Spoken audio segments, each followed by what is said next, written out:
This wasn't the next video that I planned, but one of you asked me a question around this topic in the comments of my previous video, and I felt this deserved a proper video instead of just a reply. The comment was about pushing away the people you care about, keeping everything to yourself, overthinking constantly, and slowly watching it affect your progress and the way you see yourself. And I do think many people fall into a similar pattern. What I'm about to say might sting a little, but I think it's actually much simpler than we usually make it. First of all, why do you feel the need to push away someone that you genuinely care about? I think many times it's because the moment another person becomes part of your life, you no longer have complete control over how things will go.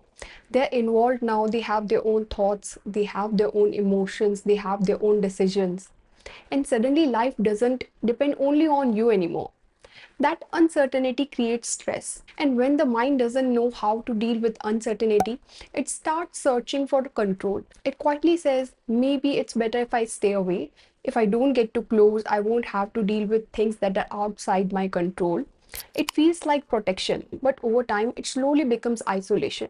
A mindset that wants everything under its control creates friction everywhere it goes. Most of that friction is self made because you are trying to fight against the basic nature of life. And I don't think that's a fight anybody can win. The basic nature of life is more about participation than control.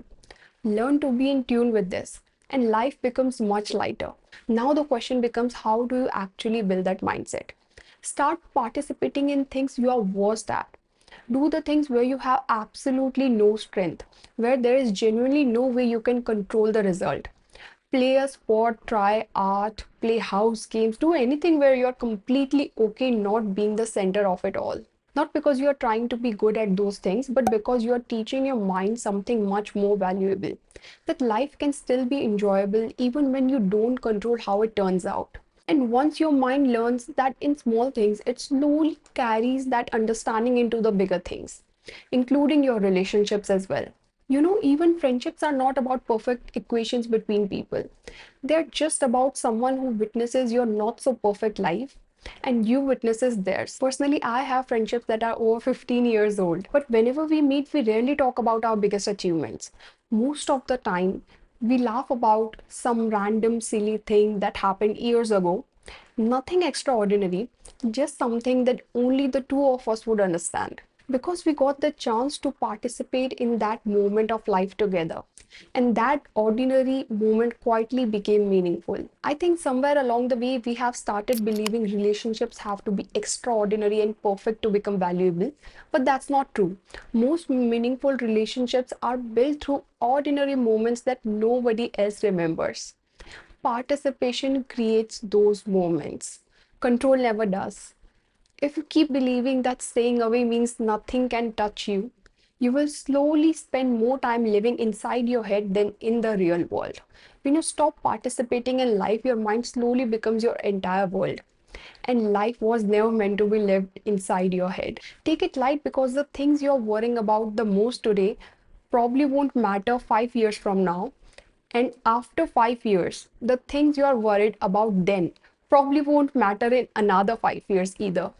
Life keeps moving, and you can relive your 20s in your 30s and 40s when you have people to experience life with.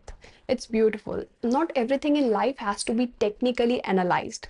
And before ending this video, I also want to talk about one more thing from that comment about sharing your feelings. I would say understand them first, then communicate them. A lot of people think sharing feelings simply means telling someone how deeply they have hurt you. I don't think that's communication. Before saying anything, put yourself in the other person's shoes. Now understand it from both sides. Not because your feelings are wrong, but because now you can see the complete picture. When you understand yourself and you understand the other person, communicating becomes much easier. You're no longer speaking from confusion, you're speaking from clarity. And when you speak from clarity, people don't just hear your emotions, they understand what you actually mean. So don't spend your whole life trying to control every relationship. Don't spend your whole life trying to control every outcome. Participate, and you will be surprised how many things become lighter the moment you stop trying to hold everything so tightly. I hope this helps you. See you in the next one.